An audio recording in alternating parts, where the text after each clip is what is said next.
The physics relied upon by our schools and militaries is incomplete. We built our understanding of the universe on the assumption that celestial mechanics followed our specific rules. The latest data indicates they don't. The evidence comes from an executive declassification order by President Trump, releasing a significant volume of intelligence files to the public through the portal war.gov/UFO. For decades, official policy encouraged the public to dismiss these events. Sightings of inverted teardrops over the United Arab Emirates or circular crafts approaching the coast in Greece were categorized as unresolved anomalies and often attributed to optical illusions. Even historical records from the Apollo 17 mission, where astronauts reported bright, angular fragments tumbling outside their windows, were dismissed by technical experts as floating insulation. The material in this recent disclosure contradicts those earlier dismissals. Raw tracking data reveals objects operating with capabilities that render our current stealth jets and missile defense systems obsolete. When a military realizes its technology cannot secure its own airspace, it exposes a strategic vulnerability. For the public, it reveals the true extent of our cosmic infancy. The nature of the evidence changed with the 2026 multispectral sensor leaks. We moved from grainier, anecdotal evidence into the realm of high-fidelity military tracking data. Multispectral targeting involves tracking a single target simultaneously across different mediums. In these files, we see objects pinged by radar in the air, infrared tracking their heat signatures, and sonar recording them underwater. This data illustrates the first of the 5 observables: low observability. In this instance, the radar and infrared signals drop to 0 simultaneously, while the sonar maintains a lock. The craft remains present, but it has actively masked itself against specific detection systems. The second observable is instantaneous acceleration. Mapping the flight path of these objects shows them traveling horizontally and then spiking vertically at a 90-degree angle. There is no visible deceleration or turning radius. Conventional materials would be crushed by the g-forces of a right-angle turn at these speeds. Researchers hypothesize that the craft creates a local distortion, effectively bending space-time around itself to negate the effects of inertia. Synchronizing 3 independent sensor types removes the possibility of individual hardware failure.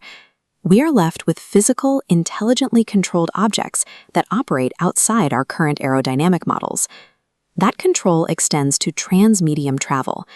These crafts move seamlessly between the vacuum of space, the Earth's atmosphere, and the ocean.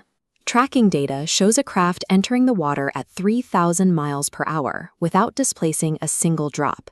It pierces the surface without a splash. The ability to bypass water resistance at hypersonic speeds contradicts our current understanding of fluid dynamics and friction. The files also move beyond the behavior of the machines. The documents include reports on the recovery of physical biologics from crash retrievals. Biologics is the term used to describe non-human intelligence. This suggests that these crafts are not autonomous probes, but occupied vessels. The presence of physical biologics anchors these events in reality. The engineering mystery of how the craft moves is now joined by the ethical necessity of understanding who is inside. There is a sense of dread in acknowledging that we are no longer the apex intelligence.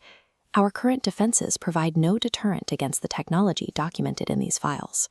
However, that stark reality has led to a massive, unprecedented effort to analyze and reproduce the mechanisms powering these crafts.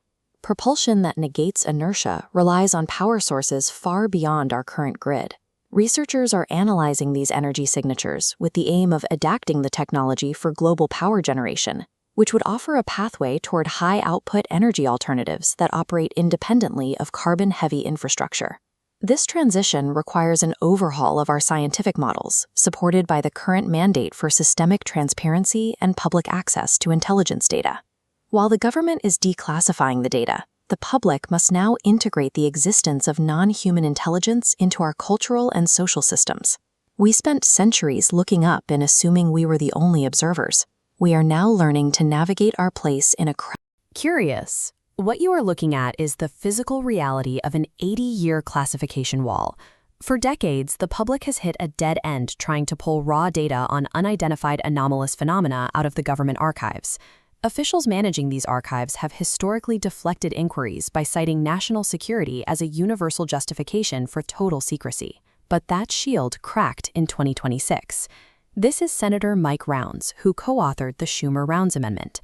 It arrived with heavy bipartisan backing and was designed to shatter the deadlock. The amendment carried a specific legal mechanism. It would legally compel the executive branch to assemble all historical UAP records and release them directly into the public domain. With the legislation gaining momentum, public expectation peaked. The amendment was positioned to force the most significant release of classified intelligence in modern history. Pacing speeds up slightly. Then, abruptly, the legislation was killed right before it could cross the finish line. We see the illuminated Capitol dome here, but the real action happened in the dark. A highly select group of intelligence overseers, known as the Gang of Eight, took the bill behind closed doors, bypassed standard procedures, and gutted its core provisions. This creates a logical contradiction. The public stance from these exact officials is that UAPs are easily explainable phenomena like optical illusions, simple civilian drones, or wayward weather balloons. High-ranking intelligence officials do not expend massive political capital to quietly suppress a bill about harmless weather anomalies. Their panic indicates a specific, highly sensitive secret is actively being protected. The suppression tactic backfired. The gutting of the amendment angered lawmakers and triggered a series of explosive congressional hearings later that year. In open session, witnesses went on the record with highly specific claims. They testified directly to the existence of non-human intelligence operating within our atmosphere. The testimony escalated from observations to physical hardware.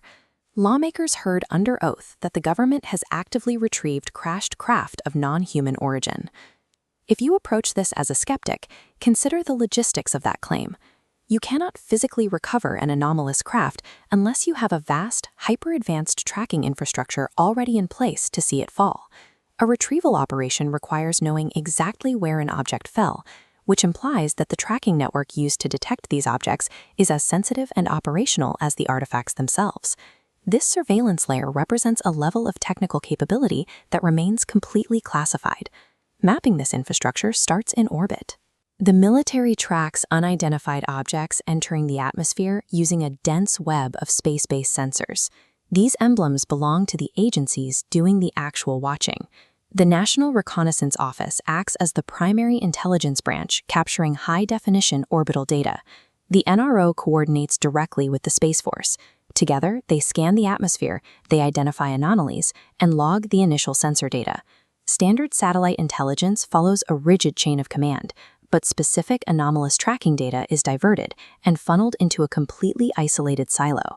This silo operates outside standard law as an unacknowledged special access program with zero military oversight. Suppressing the disclosure bill effectively shielded this multi-billion-dollar data funnel from congressional oversight and public audits.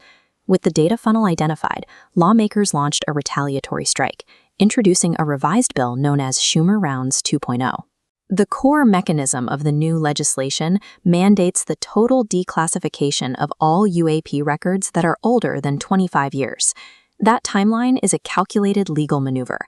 Setting a hard 25-year limit is designed to bypass current jurisdictional red tape and slice right through the roadblocks set up by special access programs. Look at the heavy redactions blanketing this document. This legislation targets the military intelligence hierarchy, focusing on agencies managing satellite data. The goal? Isolate and expose a ghost agency. Lawmakers are hunting the parent program, hoarding the world's most definitive UAP satellite imagery. We now have the target. According to whistleblowers and closed-door testimonies, the shadow agency at the center of the deadlock has a name. The program is called